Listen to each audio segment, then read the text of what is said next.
네, 여러분 반갑습니다. 반갑습니다. 네, 전 시간에 이어서 금강경의 경천, 경멸과 천대. 경멸과 천대만 정확하게 알아도 큰 공부한 거예요.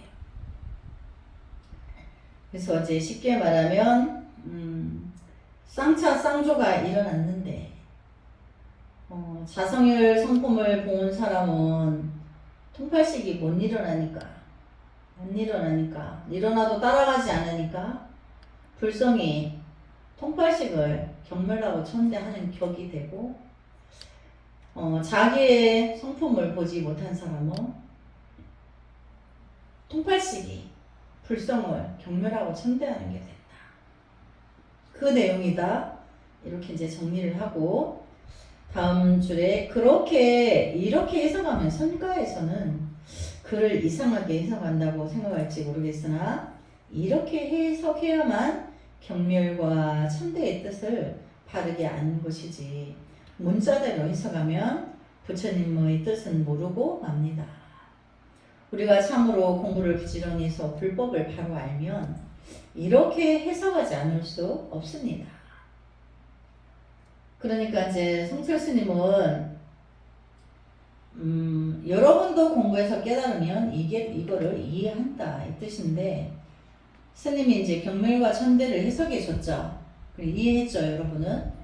근데 이제 이렇게 해석해 주기도 전에는 못 알아듣죠. 예. 근데 이제 이렇게 경멸과 천대를 오늘 해석한 것으로 우리는 알아듣죠. 그래서 그게 선가에서는 이렇게 해석을 한다는 거예요. 그러니까 이제 어떤 사람이 나를 경멸하고 천대하는 게 아니고 내 안에 통팔식의 중생이 나의 불성을 못 만나니까 통팔식으로 사니까 불성을 경멸하고 천대한 게 되고 깨달은 자는 다시는 이제 통팔식을 따라가지 않기 때문에 일어난다 하더라도 받아들이지 않기 때문에 불성이 통팔식을 경멸하고 천대한다는 거죠. 이제 그렇게 이해하고 그래서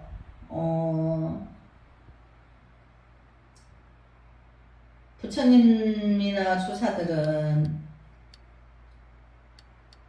우리가 참으로 공부를 해서 부지런히 불법을 바로 알면 이렇게 해석하지 않을 수 없습니다.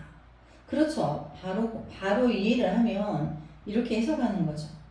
부처님이나 조사들은 항상 글자를 의지해서 해석하면 삼세 부처님들이 원수이다. 불법은 항상 글자 너머에 깊은 뜻이 있다고 했죠. 문자 너머에. 그래서 이제 삼세 부처님 원수다. 이제 글자대로 해석하면 그렇다는 얘기고 그렇기 때문에 누구든지 피상적인 글자에 구애되지 말고 이제 피상적이라는 거는 분별적인 그걸로 거기에 구애되지 말고 법문의 뜻을 바로 알아야 한다. 본질 그러니까 글자 너머의 문자 너머의 뜻을 바로 알아야 합니다. 그렇다고 글자는 볼 것도 없이 뜻만 알아야 하느냐 하면 그것은 아닙니다. 우리는 선가에서는 경을 떠나서 해석하며 곧 마설과 같다. 경, 문자죠. 문자를 떠나서 해석하면 마설이라 하고 문자에 집착해서 해석하면 삼세 부처님이 원수다. 이렇게 했는데 도대체 어떻게 하는 거냐 말이죠. 그래서 그럼 우리가 어떻게 해석해야만 부처님의 뜻을 바로 알 수 있느냐는 것도 참 곤란한 일입니다. 문자에 집착하면 삼세원수의 부처가 되고 문자를 떠날 것 같으면 마설이라고 했으니 앉지도 못하고 서지도 못하는 이런 지경에 이르게 되지 않았습니까? 마설이 되어서도 안 될 것이고 삼세의 부처님이 원수가 되어서도 안 될 것이니 여기서는 이것이 모두 양변입니다. 그러니까 분별이라는 얘기죠. 마설과 삼수의 원수다 하는 것도 분별이다. 그러면 그 두 개를 다 버려서 그것도 초월해서 이제 문자를 떠나지 않고 또 문자에 또 의지하지도 않고 이렇게 이제 마설도 버리고 붙이는 원수도 버릴 것 같으면 중도 정견이 나옵니다. 분명히 문자에 의지해서 설명하는데 문자를 떠나고 문자를 떠나서 설명하는데 분명히 문자에 의지해 있어서 아무리 문자에 의지해서 설명하지만 조금도 문자에 구애되지 않고 아무리 문자를 떠나서 설명한다고 해도 문자에 벗어나지 않습니다. 그렇게 해야만 참으로 무예자제하게 바른 견해를 가지고 부처님의 뜻이나 조사들의 뜻을 옳게 해석할 수 있는 것이지 조금이라도 이런 자유자재한 해석을 가지지 못하면 영원토록 불법을 매몰해버리고 그 뜻을 모르고 맙니다. 여기에서 이렇게 장황하게 설명한 것은 경멸과 천대의 해석을 두고서 사람들의 생각과 대주스님이 생각하는 바가 틀리기 때문에 의심을 품는 사람이 있을까 싶어서 내가 이런 예를 들어 설명한 것입니다. 그러니까 이제 해석을 안 해주면 이해를 못하죠. 근데 이제 이렇게 큰 스님이 해석해 주시니까 이해가 쉽죠. 그래서 열애의 오한, 다섯 가지 눈. 우리가 이제 오종법신을 공부했죠. 전전 시간에 여기도 오안. 그래서 오종법신이 공덕법신 다섯 가지라도 하나의 포섭이 된다 그랬죠. 여기 이제 오안도 마찬가지가 되죠. 그래서 또 열애의 다섯 가지 눈이란 어떤 것입니까? 색의 청정함을 보는 것이 육안이요. 색의 청정함을 본다는 것은 모든 물질을 보는 순간에 그냥 어떤 분별 망상을 일으키지 않는 거를 있는 그대로 보는 거를 청정하다고 그러는 거예요. 근데 이제 중생은 무슨 물질을 하나 봐도 좋다 나쁘다 이제 이렇게 분별이 84,000가지로 일어나죠. 그래서 그냥 있는 그대로 물은 물이고 산은 산이 있는 그대로 보는 것이 분별을 일으키지 않는 것 그것이 색의 청정함이라고 하는데 그것이 이제 육안이다. 색채의 본체가 청정함을 보는 것이 천안이요. 색깔이 있는데 삼라만상의 모양이 천만 가지가 있는데 그것을 보더라도 그냥 있는 그대로 보는 것이 또 천안이다. 근데 이름 명자는 다른데 똑같은 말인 거예요. 색의 모든 색의 경계와 그 천만 가지의 색깔의 이제 경계가 있죠. 여러 가지가 우리가 분별하는 그 자체를 우리가 이제 경계라고 하는데 내지 선하게 돼 있어. 모든 물질에 이제 천만 가지 물질 경계와 그것이 선과 악, 좋다 나쁘다에 대해서 모두 미세하게 분별하여 물들미 없고 그럼 84,000가지 이제 분별이 쉽다는 얘기예요. 그 가운데 자제함이 해안이에요. 있는 그대로 어떤 것도 붙이지 않고 본다는 것이 해안이라는 거죠. 그래서 보아도 보는 바가 없으니 법안이요. 보는 것도 없고 보는 것이 없음도 없는 것이 불안이라고 하느니라. 그 불안은 분별하여 보지 않는다는 거죠. 보거나 안 보거나. 그래서 여기 이제 색이란 피상적으로 나타난 외비적 형상을 말하고 이제 색은 물질계라고 그랬죠. 체란 색을 구성하는 내부적인 본체를 말하는 것이니 바위다, 물이다, 나무다 그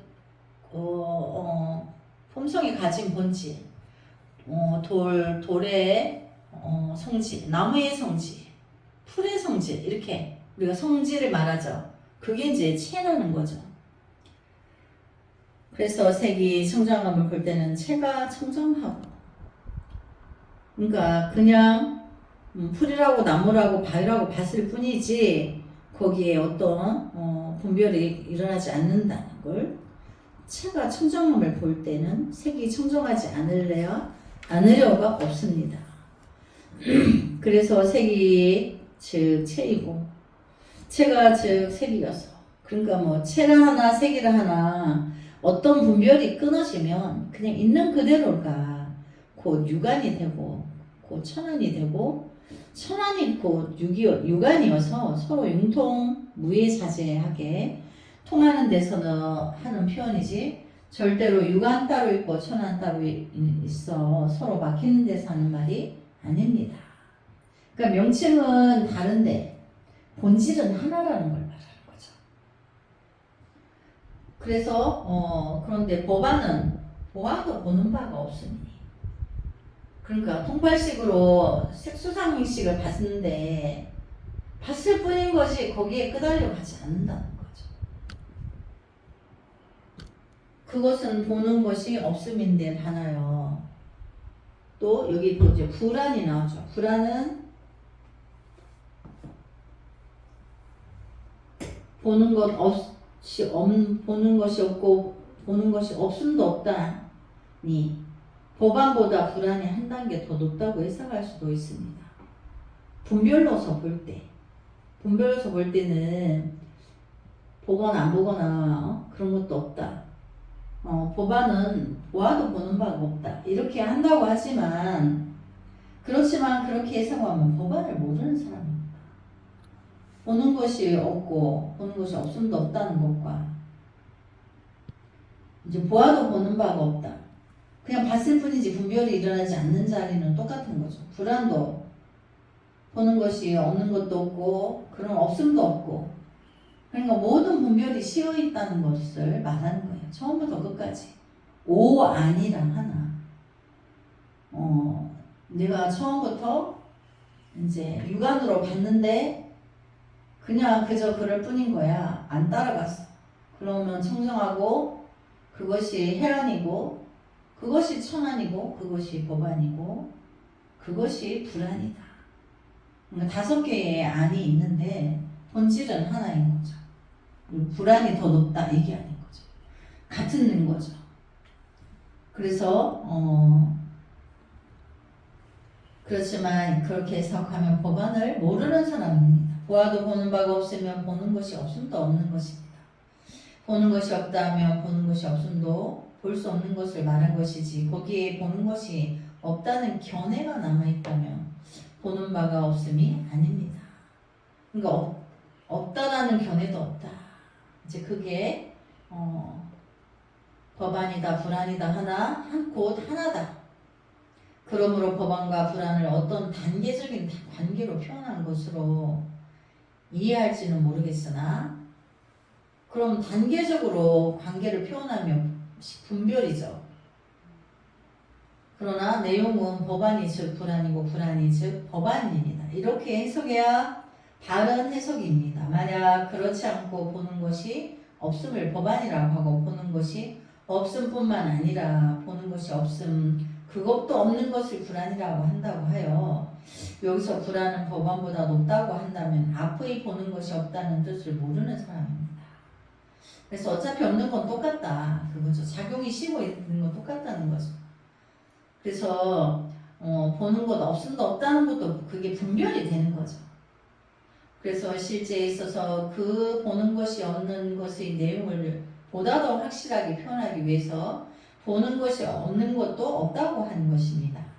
실제로 보는 것이 없다고 하면 보는 것이 없음도 없는 것이 되지 않을 수 없으니 법안이 즉 불안이고 불안이 즉 법안이며 다시 유관, 천안, 해안 모두 다 완전히 서로 통해 있습니다. 그 자리는 하나라는 거죠.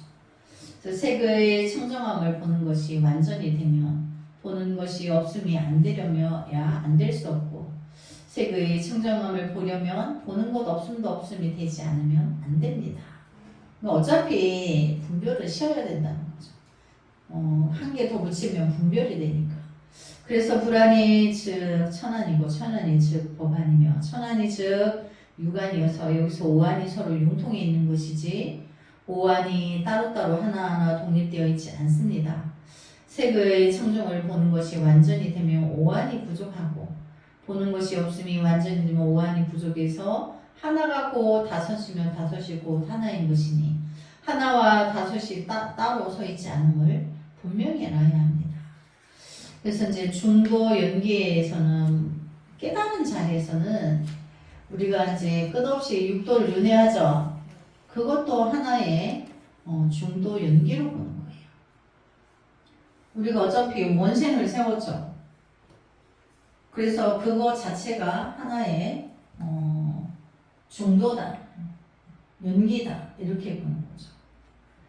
그래서 또 이제 19번째 보면 대승과 최상승. 또 대승과 최상승 뜻은 어떠합니까? 대승이란 도살승이요, 최상승이란 불승이니라. 그럼 어떻게 닦아야 이승을 얻을 수 있습니까? 그러니까 보살승이나 최상승을 어떻게 보살승이나 불승을 어떻게 얻을 수 있느냐, 두 가지 얻을 수 있느냐 이제 이렇게 묻죠. 보살승을 닦음이 대승이니 보살승을 증득하여 다시 관을 일으키지 않고 닦을 곳이 없음에 이르러 다면이 항상 고여야 늘지도 줄지도 않고 줄지도 않으니 최상승이니 이것이 곧 불승이니라. 그래서 큰 스님이 늘지도 않고 줄지도 않음이 되면 나지도 않고 죽지도 않음이 안 될 수 없으며 나지도 않고 죽지도 않음이 되면 중도입니다. 그래서 여기서 말하는 최상승이나 불승은 머금이 없는 청정심을 얻어 다면이 항상 고요하여 늙거나 줄지도 않고 생멸도 없어 항사 묘용이 원망구조하여 무예사지함을 가리키는 것입니다. 대승이라 하나 최상승이라 하나 같은 자리라는 것을 말하는 거고 보살승이다. 보살의 경지다. 부처의 승이다. 불승이다. 이렇게 한다 하나 결국은 한 자리라는 거죠. 우리가 보살 팔지에 가면 바로 대승인 불지에 알아요. 저절로 알아져요. 8, 9, 10 단계를 저절로 알아요. 그냥 다 알아요. 그래서 팔찌라는 부분이 굉장히 중요한 거예요. 그러니까 이제 80을 끊어야지 부처가 되는 것처럼. 그래서 우리가 이제 불법에서 8이라는 숫자는 7은 이제 갈무리를 하죠. 7이라는 숫자는 7식은 말라야식 그래가지고 아집을 결정적으로 나 이런 사람이야 아집과 이제 고집으로 고정관념을 만들죠. 7식이 고정관념이에요. 근데 이제 그걸로 살다가 이제 다 못 이루죠, 결국은. 근데 이제 8식은 과거에, 과거 전생에 모든 걸 기억하고 있다 그랬죠. 그러니까 8식이 아레아식이라는데 그 미세망념이라는 거는 아주 먼지 같은 그 지금 말하면 이제 IT로 다 칩이 부처님 세대시에 이제 이미 IT 산업에 있었던 거죠. 이제 알아진 거지. 그래서 이제 인자로서 그렇게 가지고 있다는 거 파동으로. 그러니까 그걸 우리가 또 이제 우리가 공을 파동이라 그래. 파동이 우리가 태풍이 일어나고 지진이 일어나고 이 모든 것은 파동이라 그래. 눈에 안 보이죠. 그치만 에너지를 가지고 있어요. 우리의 이제 팔식의 기억장치도 그렇다는 거죠. 모든 음양오행의 원리와 우리 육식의 업이 연계돼 있어요. 그래서 하나의 거대한 그물망으로 돼 있는데 그게 육각형의 형식으로 우리가 육식이 있죠. 육면체가 정육면체가 각자의 그 에너지를 다 연결하고 있다는 거예요. 그래서 전체로 보면 하나라는 거죠. 그래서 두 가지를 하나 결국은 통팔식이 다 끊어져야 여기를 가는 거고 한 가지라는 얘기죠. 그래서 이제 20번에 정해를 함께 쓴 열반경에 이르기를 선정은 많고 지혜가 적으면 무명을 떠나지 못하며 선정은 적고 지혜가 많으면 삿된 견해를 증장하며 선정과 지혜를 함께하는 까닭에 해탈이라 하니 그 뜻이 무엇입니까? 이제 열반경에 이런 내용이 있는데 그 뜻이 무엇이냐? 선정은 많고 지혜가 적으면 무명을 떠나지 못한다 했고 선정은 적고 지혜가 많으면 삿된 견해를 증장하며 선정과 지혜를 함께하는 까닭에 해탈이라고 하니 그 뜻이 무엇입니까?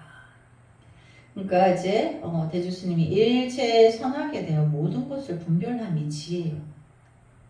분별하는 곳에 애증을 일으키지 않으면 물드는 바에 따라가지 않음이 선정이니 곧 선정과 지혜를 함께 쓰는 것이니라. 그러니까 선정 정하면 통팔식이 끊어진 거죠. 정. 그러면 그게 쌍차가 되죠. 선정은 쌍차가 되는 찰나에 쌍조가 되니까 지혜를 비춰주니까 항사묘용, 항아의 모래알 같은 묘한 지혜의 작용이 일어난다 그랬죠. 그래서 이제 통팔식이 끝없이 일어나지만 그 분별하는 곳에 애증을 일으키지 않아요. 따라가지 않는다. 그저 그럴 뿐인 것이지 거기에 집착해서 끄달려 다니지 않는다는 거죠. 그걸 물들지 않는다. 물드는 바에 따라가지 않는다. 그게 이제 곧 선정인 거예요. 그러니까 선정이 돼야지만 그 쌍차가 되고 쌍차가 되면 쌍조가 안 될래 안 될 수가 없다 했죠. 그래서 그거를 정해를 함께 그러지만 정해 쌍수라고 또 한다 그랬죠. 정해 쌍수 같이 쓴다. 사용을 같이 한다. 찰나에. 그래서 이제 그 큰스님이 중도를 정등각하며 양변을 모두 여의어서 양변을 모두 여였다. 분별 12 작용 이런 것들이 생멸상대 통팔식이죠. 그것도 중생이고 그래서 여의었다는 끊어졌다는 거죠. 그러면 쌍차가 되죠. 선정이 정해가 되는 그러니까 이제 선정이 되는 거죠. 쌍차는 선정, 정이 드는 게 쌍차. 동시에 양변이 쌍조가 되어 선정과 지혜를 함께 가지게 되는 것입니다. 그러니까 쌍차, 쌍조는 늘 함께 있는 거죠. 그러니까 선정과 지혜도 늘 함께 있는 거죠. 그럼에도 불구하고 선정은 많고 지혜가 적다든지 지혜는 많은데 선정은 적다고 하는 것은 생멸 변경으로서 잘못됐다는 거예요. 생멸 변경으로. 이런 일은 사실은 있을 수 없는 거예요. 그냥 이제 생각으로 그렇게만 어떻게 하지? 그렇게는 안 돼야 되는구나. 또 중생 공부하다 보면 여러분도 그렇게 돼요. 거기 선정이 많고 지혜가 적고 이렇게 안 해야지. 그걸 또 분별로 가지게 돼요. 근데 거기에 가면 우리가 이미 쌍차 상조가 되면 그런 게 다 필요 없이 다 날아가 버려요. 싹 쓸어버리기 때문에 그게 그렇게 작용이 있지 않아요. 그래서 생멸 변견으로서 양변에 머물러 있는 것이지 양변을 떠난 것은 아닙니다. 그렇게 되면 이것은 모명이고 사견이며 불법은 아니라는 부처님의 말씀이니 무슨 뜻이냐는 물음입니다. 여기서 말하는 것은 우리가 일체의 만물을 분별하고 모든 것을 다 차별하는 것이 지혜라는 것입니다. 그러니까 이 지혜는 다른 말로 하면 통팔식이죠. 분별 10임에 들어있으니까 지혜라고 글씨를 썼는데 이제 해석하는 관점에서 잘못된 거죠. 이걸 이제 근데 여기 스님이 공부하면서 보니까 스님들이 우리가 0.1초만에 중생의 작용으로서 통팔식으로서 모든 걸 분별하는 거를 지혜라고 생각하는 스님들이 의외로 많아요. 근데 진정한 지혜는 불성이에요. 그거를 통팔식의 분별을 지혜라고 쓴다는 거는 맞지 않죠. 그러나 분별하고 차별. 그래서 이제 큰 스님이 여기서 말하는 것을 이렇게 표현했죠. 이제 여기는 지혜라고 그렇게 한 건데, 그러나 분별하고 차별하되 그 가운데 미워하고 사랑하는 마음도 없고. 여기서 미워하고 사랑하는 마음은 통팔식이죠. 통단이 됐다는 거죠. 미워하고 사랑하는 마음도 없고는 통단이 된 거죠. 물드는 마음도 없다. 여기 물드는 마음이라는 것도 통팔식이죠. 사랑하고 미워하는 마음도 없고, 그냥 통팔식이 없다. 통단이 됐다는 거예요. 통단. 이제 물드는 마음도 없다. 여기서 물드는 마음 하는 거는 여기도 통팔식이에요. 여기도 이제 통팔식인 거죠.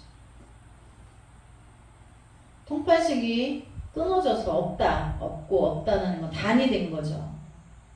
그래서 자성을 보는 거죠. 이것이 선정입니다. 통팔식이 없어야 선정인 거죠. 증예심과 물드는 마음이 없는 가운데 이게 통팔식이죠. 증예심과 물드는 마음, 이건 통팔식이죠. 그래서 삼각형 모든 것을 분별하고 모든 것을 분별 차별하는 가운데 증예심과 물드는 마음이 없다는 것이, 여기서도 이것이 통팔식인 거죠. 이것은 선정이 곧 지혜이며, 그러니까 이제 선정, 쌍차죠. 지혜는 쌍조, 쌍차, 쌍조. 그래서 지혜가 곧 선정인 것입니다. 그래서 선정과 지혜가 함께한 것을 함께한 것입니다. 그래서 정해라고 한다죠. 정해 쌍수. 만약 선정과 지혜가 두 쪽이 나서 선정이 먼저고 선정이 많고 지혜가 적든지, 지혜가 많고 선정이 적든지, 이것은 실제로 변균의 생멸이 중도 정각이 아닌 것입니다. 분명히 이제 이렇게 분별할 수 없어요. 이런 일이 있지도 않아요. 근데 이제 말을 하자니까, 중생의 우리가 공부하는 때는 이런 분별이 생겨요. 근데 그런 거는 있을 수 없다.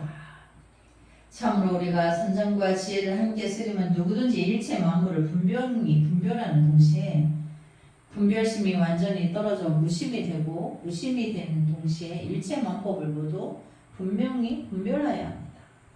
여기서 선정 가운데 지혜가 있고 지혜 가운데 선정이 있으니 이것을 선정과 지혜를 함께 쓴다고 합니다.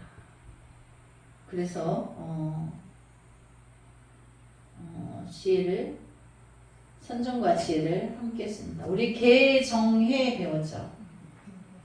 개정해 사막을 같이 쓴다 했죠. 앞에 단원에서. 근데 정해도 마찬가지. 정해도 같이 쓴다는 거죠.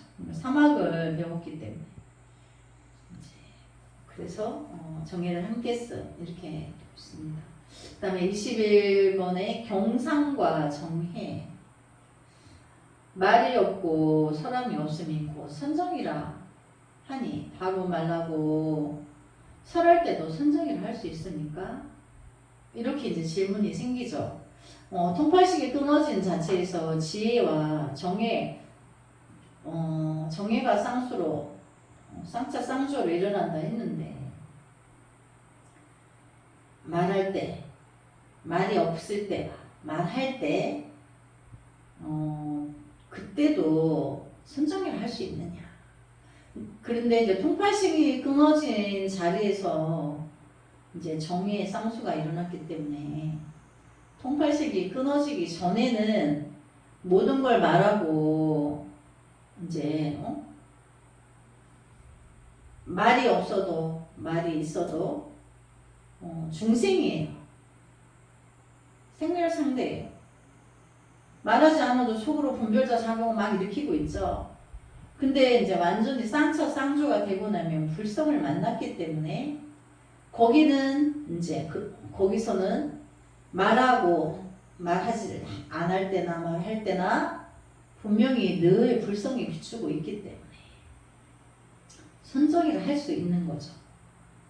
그래서 지금 선정이라고 하는 것은 말함과 말하지 않음을 논하지 않고 항상 선정인 것입니다. 그러니까 그런 분별이 없이 늘 선정이다. 말할 때나 안 할 때나. 왜냐하면 선정이 본성을 쓰기 때문에 말하거나 분별할 때 곧 말하거나 분별함도 선정인 것이기 때문입니다. 선정에서 나온 말 언어고 선정에서 나온 이제 불성을 말하는 거기 때문에 만약 공한 마음으로서 색을 볼 때도 또 공이며 만약 색을 보지 않고 말하지 않고 분별하지 않을 때도 또한 공이며 내지 보고 듣고 깨닫고 알 때도 역시 이와 같느니라. 왜냐하면 자성이 공하기 때문에 곧 일체처에서 모두 공한 것이니 공이란 곧 집착이 없음이며 집착이 없으니 곧 선정과 지혜를 함께 쓰는 것이니라. 보살이와 같이 공 그대로의 법을 써서 구경에 이르는 까닭에 선정과 지혜가 함께함을 볼 해탈이라 합니다. 그러니까 이제 다른 말로 말하면 통팔씩 끊어진 자리에서 불성을 만나면 행주 자와 어묵동정에 모두 불성이라는 얘기예요. 한 번 깨달고 나의 불성을 만나면 천년만년 그 모든 말을 하거나 안 하거나 그 부처의 성품으로서 모든 것을 행동이나 말함이나 모든 것이 그렇게 쓴다는 거죠. 지혜의 작용을 일으키고 있기 때문에 말해도 설법이고 말하지 않아도 설법인 거예요. 그래서 참으로 이제 오묘한 진리가 그 내 불성을 만나야지만 이제 그렇게 될 수 있고 이제 분별 끝 어떤 분별 앞에서도 평정을 해요. 그래서 동작 그만이 된다 그랬죠. 이제 통팔식에 쓸데없는 분별이나 망상은 끊어지고 진리로서 간주하여서 모든 통팔식을 깨뚫어서 평정해 주는 거예요. 내 안에 중생이 이미 나는 평정이 됐고 다른 이의 그 통팔식을 평정해 준다는 얘기죠. 그래서 이제 여기까지 공부하고 다음 시간에 경상과 정예를 다시 복습을 하면서 단원을 들어가도록 하겠습니다. 승불하지 않겠습니다. 하지 않겠습니다.